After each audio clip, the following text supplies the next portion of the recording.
অনেকে যখন দীপুদা দীপুদা করেন তখন হৃদয়ের টানে ভ্রমণ পিপাসুদের সেরা ঠিকানা হয় বোলপুর শান্তিনিকেতন।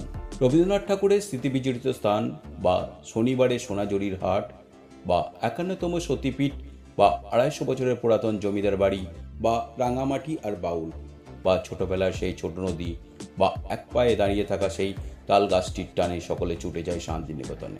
যাবার আগে সবাই ভাবেন বিশ্বভারতী ক্যাম্পাস সহ 21টি স্পট কিভাবে দুদিনে কভার করবেন, আর টোটো ভাড়া কত পড়বে। বসন্ত উৎসব আর পৌষ মেলা ছাড়া আর কোন সময় শান্তিনিকেতন যাবেন? শনিবার বাদে সোনাঝুরির হাট কবে বসে? শান্তিনিকেতনে কোথায় বাজেট হোটেল নেবেন? সোনাঝুরি, না বোলপুর, না ভুবনডাঙ্গা, না পান্তি? শান্তিনিকেতনে কোথায় কাঁসার থালায় লাঞ্চ বা ডিনার করবেন? শান্তিনিকেতন নামের মধ্যে লুকিয়ে আছে জায়গাটির সৌন্দর্য। এখন জেনে নেওয়া যাক শান্তিনিকেতনের চেনা অচেনা 21টি ট্যুরিস্ট স্পটস সম্বন্ধে। চলুন শুরু করা যাক 21 নম্বর থেকে। 21 নম্বর হলো কঙ্কালীতলা। প্রান্তিক স্টেশন পার করে দুপাশে ধুধু বান্তরের মধ্যে দিয়ে শান্তিনিকেতন থেকে কম বেশি 9 কিমি রাস্তা পেরিয়ে যেতে হবে কোপাই নদীর তীরে কঙ্কালীতলায়। গ্রামীণ শান্ত ও নিরিবিলি পরিবেশে এই সতীপীঠ সত্যি অনবদ্য। সতীপীঠের 51 শক্তিপীঠের অন্যতম এই কঙ্কালীতলা। এই মন্দির গুপ্ততন্ত্র সাধনার জন্য বিখ্যাত। শোনা যায় পার্বতীকে কাঁধে নিয়ে যখন মহাদেব তাণ্ডব নৃত্য শুরু করেছিলেন, তখন বিশ্ব সংসার বাঁচানোর জন্য বিষ্ণু সুদর্শন চক্র দিয়ে পার্বতীর দেহ 51 খণ্ড করে দেন। যেখানে যেখানে এই 51 খণ্ড পড়েছিল তা হিন্দু ধর্মের পবিত্র পীঠস্থান হিসেবে ধরা হয়। দেবীর কটিদেশ, মতান্তরে কঙ্কাল, পড়েছিল বলে এই পীঠস্থান কঙ্কালীতলা নামে পরিচিত। এখানে দুটি মূল মন্দির আছে, একটি মহাদেবের, অপরটি পার্বতীর। অনেকে বলেন কঙ্কালীতলা সত্যিপীঠ। তাদের মধ্যে এখানে দেবীর কঙ্কাল বা কোমরের হাড় পড়েছিল। এই মন্দিরে মূর্তি নেই, শিলাও নেই। কালী ঠাকুরের বাঁধানো ফটোই পুজো করা হয়। চৈত্র সংক্রান্তিতে এখানে বিশেষ পুজো হয় এবং সেই উপলক্ষে মেলা বসে। দেবীর মন্দির প্রাঙ্গণে একটি ছোট বর্গকার কুণ্ড আছে, যেখানে কটিদেশ পড়েছিল। কথিত আছে এই কুণ্ড সংস্কার করার সময় বিশাল সাদা কোমরের হাড় পাওয়া যায়, যেগুলোকে সাধকরা দেবীর দেহের অংশ হিসাবে চিহ্নিত করেছেন। এই প্রস্তরখণ্ডগুলি 20 বছর অন্তর কুণ্ড থেকে তোলা হয়। পরে পূজার পর সেগুলিকে পুনরায় কুণ্ডের জলে ডুবিয়ে দেওয়া হয়। 20 নম্বর হলো কোপাই নদী। কঙ্কালীতলা মন্দিরের পিছন দিকে কোপাই নদী দেখা যায়। বীরভূম জেলার শান্তিনিকেতন, বোলপুর, কঙ্কালীতলা ও লাভপুরের পাশ দিয়ে বয়ে চলেছে। এটি একটি ছোট নদী, তবে বর্ষাকালে এই নদীতে বন্যা দেখা যায়। এই নদীর অপূর্ব দৃশ্য দেখে হঠাৎ মনে পড়ে যাবে রবি ঠাকুরের সেই আমাদের ছোট নদী কবিতাটি। মন্দিরের পাশে শ্মশান, ছোট ছোট মন্দিরের আদলে প্রচুর স্মৃতিফলক। না জানলে এটি সমাধিক্ষেত্র বলে ভুল হতে পারে। 19 নম্বর হলো প্রকৃতি ভবন। 1976 সালে কুমিরের মতো দেখতে একটা কাঠ সংগ্রহ করেছিলেন সুব্রত বসু। এটি হলো এই সংগ্রহশালার প্রথম সংগ্রহ। এরপর সুব্রত বাবুর চোখে একের পর এক প্রাকৃতিক ভাস্কর্য ধরা দিতে শুরু করল। কখনো খুঁজে পেলেন পাথরের মধ্যে, কখনো বা গাছের ভাঙা ডালের মধ্যে, কিছুই বাদ গেল না। আজ ভাস্কর্যের সংখ্যা 500 ছাড়িয়ে গেছে।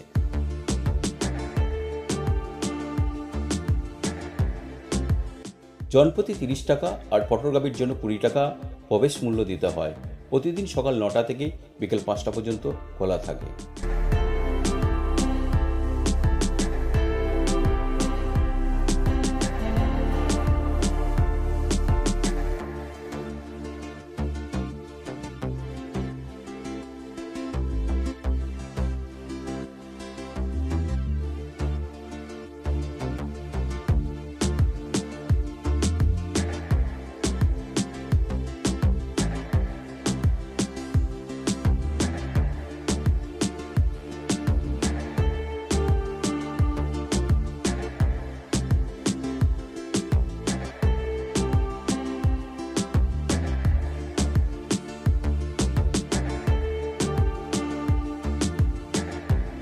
আঠারো নম্বর হলো বল্লভপুর অভয়ারণ্য বা ডিয়ার পার্ক।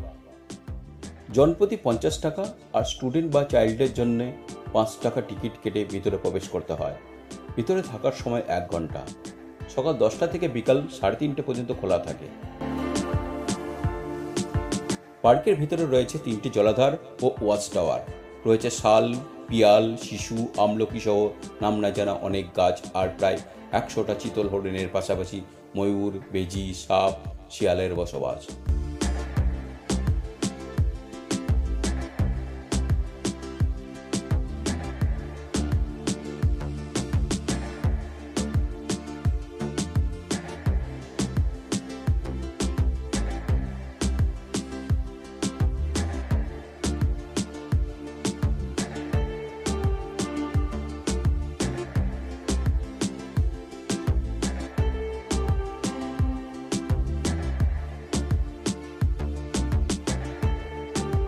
ওয়াচ টাওয়ারে উঠে পাখির চোখে পুরো জঙ্গলটায় এক নজরে দেখে নিতে পারেন। অভয়ারণ্যের শান্ত ও মনোমুগ্ধকর পরিবেশ মনে এক অদ্ভুত শান্তির বার্তা এনে দেয়। 17 নম্বর হলো আমার কুঠির। বৈচিত্র্যময় ও সমসাময়িক হস্তশিল্পের বিপণন কেন্দ্র হলো আমার কুঠির। রবীন্দ্রনাথ ঠাকুরের প্রতিষ্ঠিত শ্রীনিকেতনের গ্রামোন্নয়নের কর্মপদ্ধতির আদর্শে অনুপ্রাণিত হয়ে প্রয়াত স্বাধীনতা সংগ্রামী সুসেন মুখোপাধ্যায় 1923 খ্রিস্টাব্দে গড়ে তোলেন আমার কুঠির। এখানে রয়েছে হস্ত ও কুটির শিল্পের বিশাল এক সমারোহ। আমার কুঠিরে এসি দ্বিতল ভবনে কেনাকাটা করার ব্যবস্থা রয়েছে। এখানে হাতে তৈরি জামা কাপড়, ব্যাগ, ঘর সাজানোর বিভিন্ন জিনিস পাওয়া যায়। এখানকার নিত্য প্রয়োজনীয় জিনিসের দাম বেশি হলেও ভালো কোয়ালিটির জিনিস পাওয়া যায়। আমার কুটিরের প্রবেশদ্বারের মুখেই রয়েছে কবিগুরু রবীন্দ্রনাথ ঠাকুরের মূর্তি, রয়েছে সাংস্কৃতিক মঞ্চ, প্রদর্শন কক্ষ।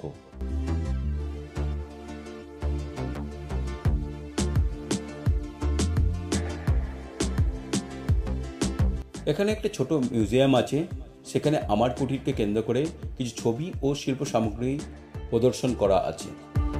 16 নম্বর হলো সিদ্ধেশ্বরী তলা আর কোপাই বা শাল নদী। আমার কুটিরের পিছন দিকে সিদ্ধেশ্বরী তলা আর তার নিচ দিয়ে বয়ে চলেছে কোপাই বা শাল নদী।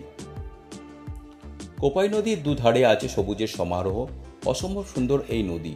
এই নদীর মোহনা হাঁসুলির কাছে নদী বাঁকগুলির সৌন্দর্য দেখে তারাশঙ্কর বন্দ্যোপাধ্যায় লিখেছিলেন বিখ্যাত উপন্যাস হাঁসুলি বাঁকের উপকথা। এখানে কিছুক্ষণ বসে থাকতে ভালো লাগবে। 15 নম্বর হলো আমার কুটির ইকো পার্ক। সবুজে ঘেরা অসম্ভব সুন্দর ইকো ট্যুরিজম পার্ক হলো আমার কুটির ইকো পার্ক। এই পার্কের প্রবেশ মূল্য জনপ্রতি 20 টাকা আর বোটিংয়ের জন্য 20 টাকা লাগে। পার্ক সকাল 8টা থেকে বিকেল 5টা পর্যন্ত খোলা থাকে।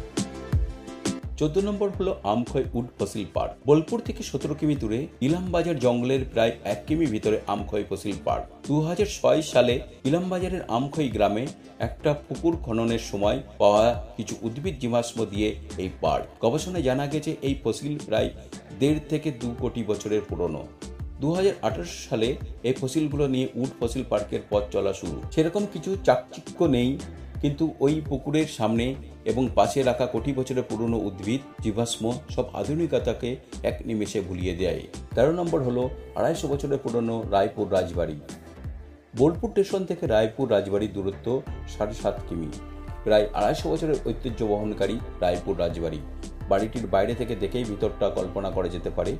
ভগ্নপ্রায় বাড়িটির অনেক অংশে ছাদ ভেঙে ফেলা হয়েছে, শুধু দেওয়ালগুলি দাঁড়িয়ে আছে।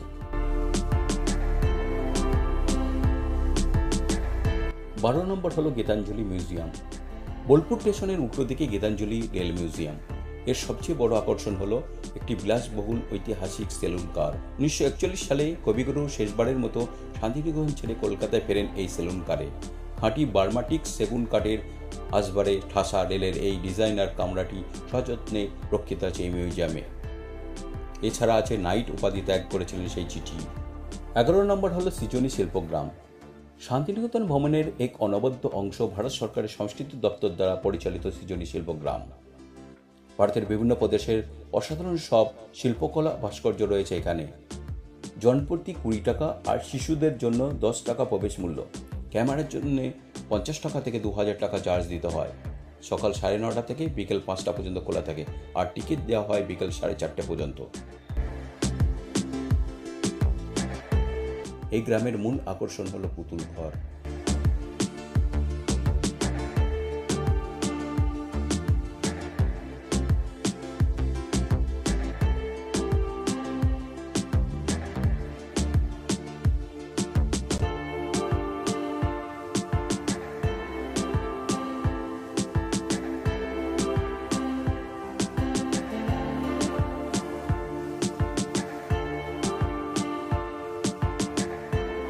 গ্রামটি ঘুরে দেখতে প্রায় সময় লাগে 2 ঘন্টা। গ্রামের মূল আকর্ষণ হলো এখানকার ঘরগুলি। বাঁশ, খড় ও মাটি দ্বারা নির্মিত এই ঘরগুলি ভারতের বিভিন্ন রাজ্যের মানুষের জীবনধারা ও বৈচিত্র্যের এক অভূতপূর্ব নিদর্শন। দেওয়ালগুলিতে বিভিন্ন ধরনের নকশা এবং মাটির উঠোনে আঁকা আলপনাগুলি মানুষের দৈনন্দিন জীবনের বার্তা বহন করে। পশ্চিমবঙ্গ, বিহার, ঝাড়খণ্ড, সিকিম, উড়িষ্যা এছাড়াও আন্দামান ও নিকোবর দ্বীপপুঞ্জের মানুষের জীবনগাথায় সমৃদ্ধ এই গ্রাম। এখানে রয়েছে প্রত্যেক রাজ্যের এক একটি করে কুঠির, নানান সৃজনী শিল্পকে এক মালাতে গেঁথে এই গ্রামের পত্তন।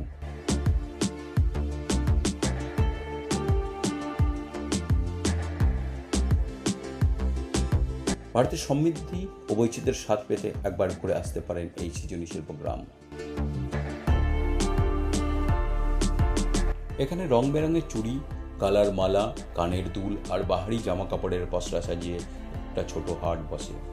এই হাট থেকে কিছু কেনাকাটি করতে পারেন, ভালো জিনিস পাবেন রিজনেবল দামে।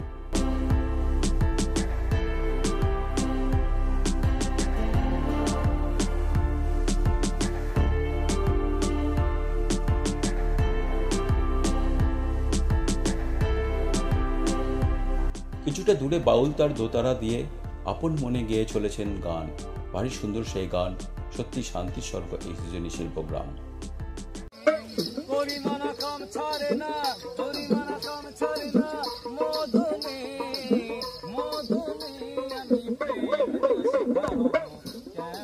দশ নম্বর হলো সুরুল সরকার রাজবাড়ি। বোলপুর থেকে মাত্র 3 কিলোমিটার দূরে অবস্থিত সুরুল গ্রাম। আর সেই গ্রাম আলো করে অবস্থিত সুরুলদের সরকার বাড়ি ওরফে সুরুল রাজবাড়ি বা সুরুলের জমিদার বাড়ি। এখানে কোনো প্রবেশ মূল্য দিতে হয় না। ভিতরে প্রবেশ করলে দেখতে পাবেন মাঝখানে নাট মন্দিরকে কেন্দ্র করে চতুষ্কোণ রাজবাড়ি, 5 খিলানের ঠাকুর দালান, সামনে থামযুক্ত নাট মন্দির, রং বেরঙের কাঁচের ফানুস আর বেলজিয়াম কাঁচের ঝাড়বাতি মনে করিয়ে দেয় সাবেকি ঐতিহ্য আর রাজকীয় জৌলুসের কথা। 250 বছরের পুরানো দুর্গাপূজার জন্য এই বাড়িটি বিখ্যাত। এই বাড়িতে বেশ কিছু সিনেমা সিরিয়ালের শুটিং হয়েছে। বর্তমান সময়ের মেগা সিরিয়ালের রানী রাসমণি শুটিং হয়েছে এখানে। 9 নম্বর হলো লক্ষ্মী জনার্দন পঞ্চরত্ন মন্দির, জোড়া শিব মন্দির। সুরুল রাজবাড়ির পাশেই রয়েছে 1831 সালে নির্মিত লক্ষ্মী জনার্দন পঞ্চরত্ন মন্দির আর জোড়া শিব মন্দির। এখানে টেরাকোটার কাজের নিদর্শন রয়েছে মা দুর্গা ও রাম সীতার টেরাকোটা কাজের অসামান্য নিদর্শন।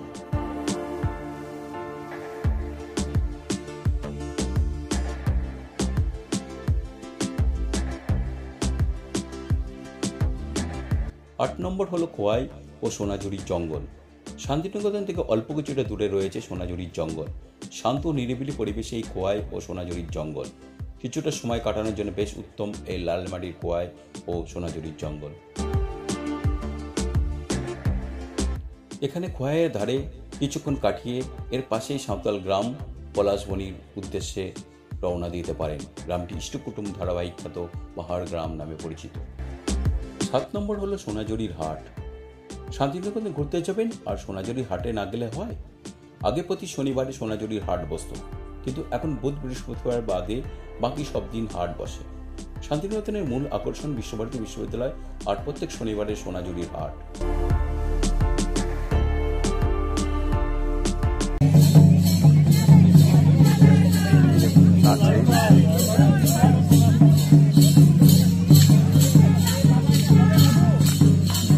এখানে হাতের কাজের জিনিসের জন্য বিখ্যাত। সোনাঝুরি হাট থেকে বেতের সামগ্রী, ঘর সাজানোর বিভিন্ন জিনিস, শাড়ি, জাং জুয়েলারি, চামড়ার ওপর বাটিকের কাজ করা ব্যাগ, কাঁথা কাজ, গালা শিল্প, তাঁত শিল্প ইত্যাদি কিনতে পারেন। ঘর সাজাতে বা বিভিন্ন জনকে উপহার দেওয়ার জন্য এগুলি খুবই ভালো। এখান থেকে অবশ্যই কিছু কিনুন। সেই একই জিনিস বেশ কিছু ব্যবসায়ী কিনে এনে কলকাতার বিভিন্ন মলে বা দোকানে অনেক চড়া দামে বিক্রি করে।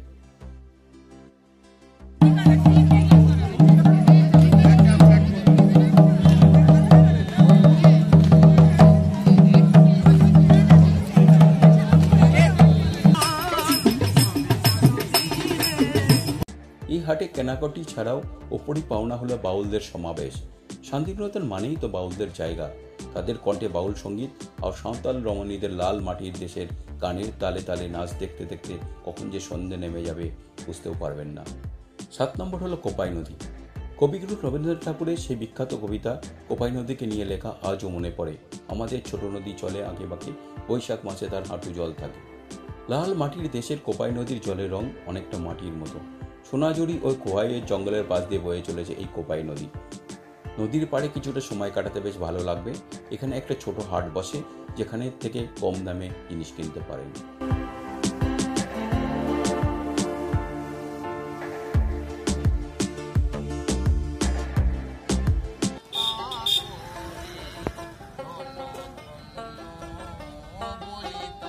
6 নম্বর হলো 34 ফুট বুদ্ধ মূর্তি। প্রকৃতি ভবনের কাছেই শান্তিনিকেতন আম্বেদকর বুদ্ধিস্ট ওয়েলফেয়ার সোসাইটির উদ্যোগে তৈরি 34 ফুট বুদ্ধ মূর্তি। শোনা যায় 1993 সালে 5 জন বৌদ্ধ ভিক্ষুক শুরু করেছিলেন এই মূর্তি বানানো। 5 নম্বর হলো সায়ারবীথি পার্ক। শান্তিনিকেতনের সময় কাটানোর জন্য একটি ভালো জায়গা হলো সায়ারবীথি পার্ক। প্রবেশ মূল্য জনপ্রতি 30 টাকা। পার্কটি খুব সুন্দরভাবে সাজানো, চারিদিকে রকমারি ফুলে বাহার আর তার সাথে সবুজ গাছগাছালিতে ভরা। ভিতরে বড় লেক আছে, বোটিং করা যায় জনপ্রতি 35 টাকা দিয়ে।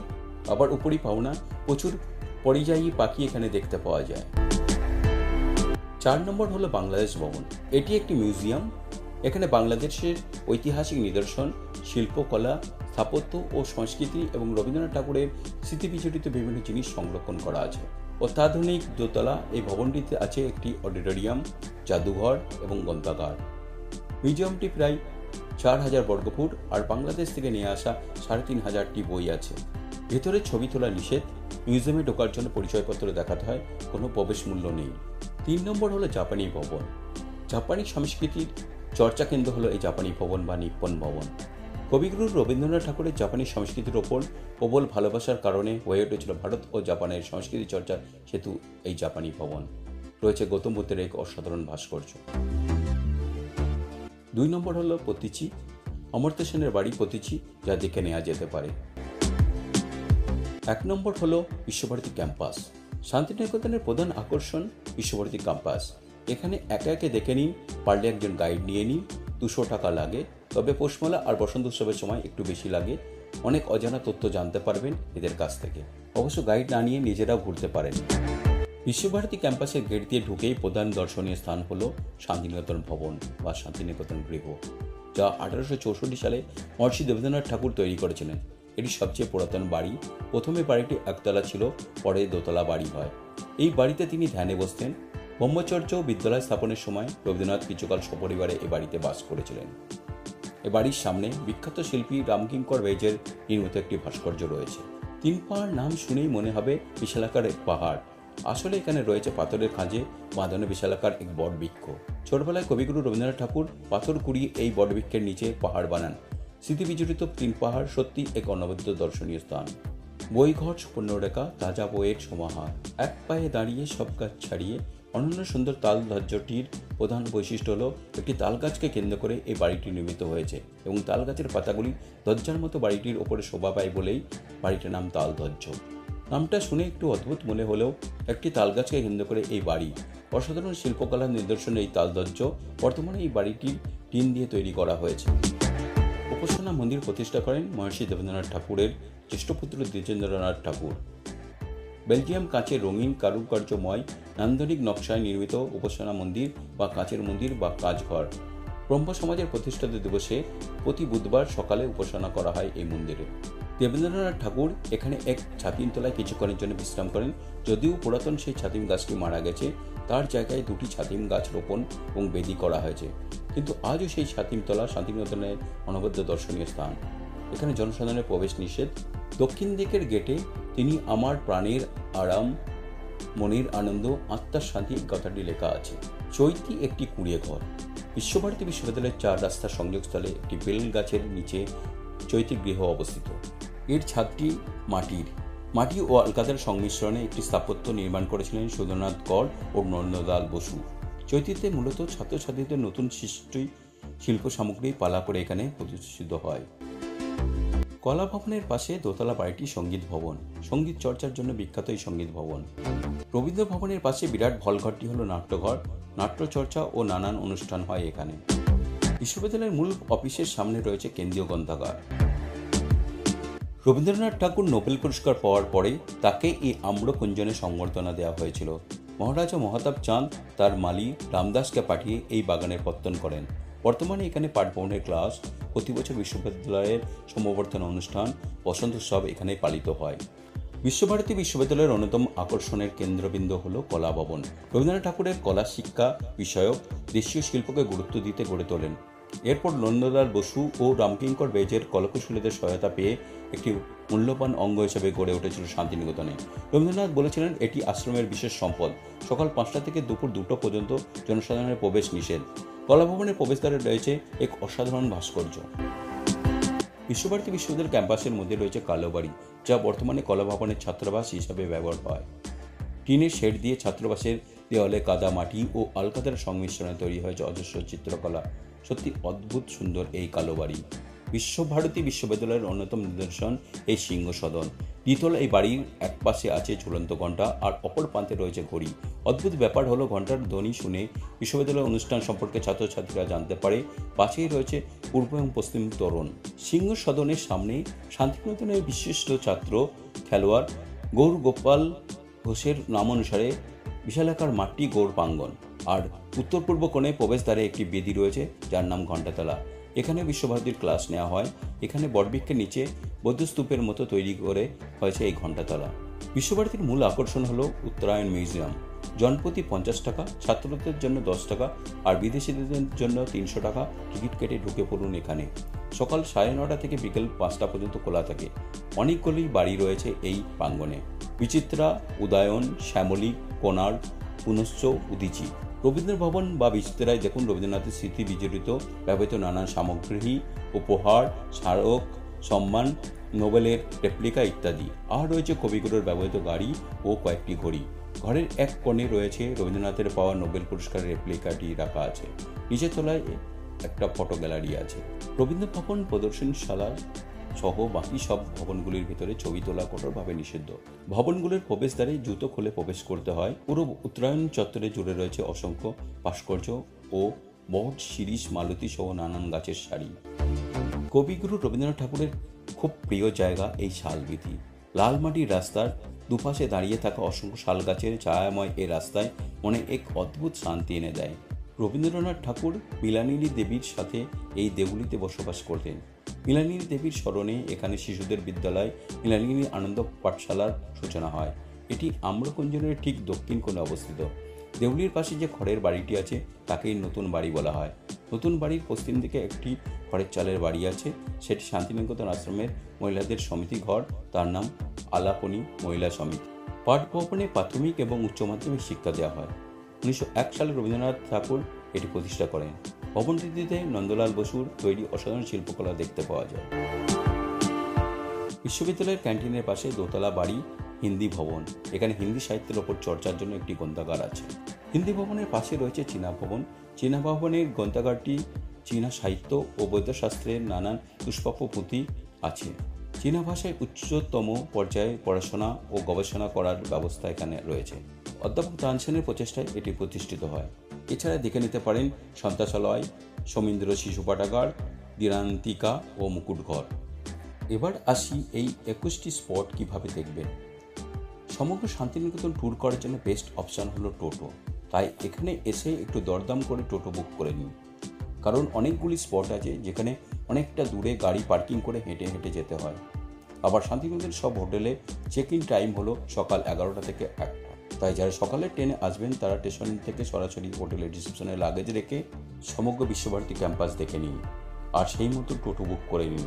তারপর হোটেলে এসে চেক ইন করে ফ্রেশ হয়ে নিন।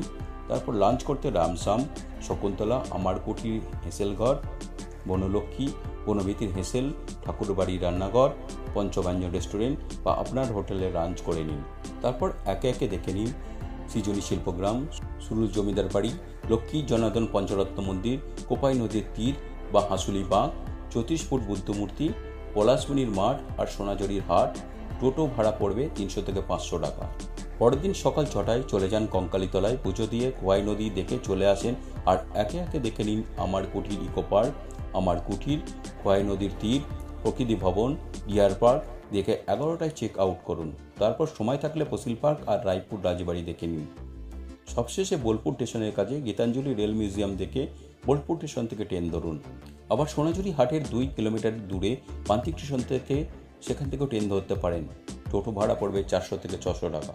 এবার আসি শান্তিনিকেতন কিভাবে যাবেন। ট্রেনে গেলে শিয়ালদা বা হাওড়া থেকে সরাসরি অনেক ট্রেন আছে। 1 ঘন্টায় 40 মিনিট থেকে 3 ঘন্টা সময় লাগে। ভাড়া 90 টাকা থেকে 940 টাকা। কলকাতা থেকে মাত্র 162 কিলোমিটার দূরে বোলপুরে শান্তিনিকেতন অবস্থিত। গাড়ি নিয়ে বেলগড়িয়া এক্সপ্রেসওয়ে দিয়ে, দুর্গাপুর এক্সপ্রেসওয়ে হয়ে, পানাগড় হয়ে, গুসকরা ইলামবাজার দিয়ে শান্তিনিকেতন যাওয়া যায়। আবার জিটি রোড দিয়ে বর্ধমানের রেনেসা মোড় হয়ে বর্ধমান বোলপুর হাইওয়ে হয়েও যাওয়া যায়। সময় লাগে মাত্র 4 ঘন্টা। বাসে গেলে ধর্মতলা থেকে সরাসরি ওয়েস্ট বেঙ্গল ট্রান্সপোর্টের এসি বাসে শান্তিনিকেতন যাওয়া যায়, ভাড়া 375 টাকা। আর সাউথ বেঙ্গল স্টেট ট্রান্সপোর্টের কলকাতা সিউড়ি নন এসি বাসে করে বোলপুরে যাওয়া যায়, ভাড়া 190 টাকা। শান্তিনিকেতনে কোথায় কেনাকাটি করবেন? সমগ্র বোলপুরে হাতের কাজের জিনিসের থেকে শুরু করে বেতের সামগ্রী, ঘর সাজানোর বিভিন্ন জিনিস, শাড়ি, জাঙ্ক জুয়েলারি, চামড়ার ওপর বাটিকের কাজ করা ব্যাগ, কাঁথা কাজের জিনিসের একাধিক দোকান আছে। তবে আমার কুটিরে একটি দাম বেশি হলেও ভালো জিনিস পাবেন। এছাড়া সোনাঝুরির হাট, কোপাই নদীর তীরের হাট আর খোয়াই কর্মতীর্থ হাট থেকেও কিনতে পারেন। শান্তিনিকেতনে কখন যাবেন? শান্তিনিকেতন সারা বছরই যাওয়া যায়, তবে অক্টোবর থেকে মার্চ মাস পর্যন্ত উপযুক্ত সময়। আর পৌষমেলা এবং বসন্ত উৎসবের সময় অনেক লোকের জনসমাগম হয়। এই দুই উৎসব উপলক্ষে দেশ বিদেশ থেকে বহু দর্শনার্থীর সমাগম হয়। শান্তিনিকেতনে কোথায় থাকবেন? প্রচুর হোটেল আছে শান্তিনিকেতনে, অধিকাংশ মোটামুটি বাজেটের মধ্যে family friendly hotel. Bolpur station থেকে শুরু করে ভুবনডাঙ্গা, রতনপল্লী, শ্যামবাটি, গোয়ালপাড়া, সোনাঝুরি, প্রান্তিক স্টেশনের কাছাকাছি বিভিন্ন মানের হোটেল, লজ, হোমস্টে এবং রিসোর্ট আছে। এখানে হোটেল 500 টাকা থেকে শুরু। হোটেল ইন শান্তিনিকেতন নিয়ে একটি ভিডিও আমাদের চ্যানেলে আছে, ভিডিও লিঙ্ক ডেসক্রিপশনে দেওয়া আছে, দেখতে পারেন। ভিডিওটি সম্পূর্ণ দেখার জন্য ধন্যবাদ। কমেন্ট করে জানাবেন কেমন লাগলো। ভালো লাগলে লাইক, শেয়ার এবং চ্যানেলটি সাবস্ক্রাইব করে সঙ্গে থাকবেন। ধন্যবাদ।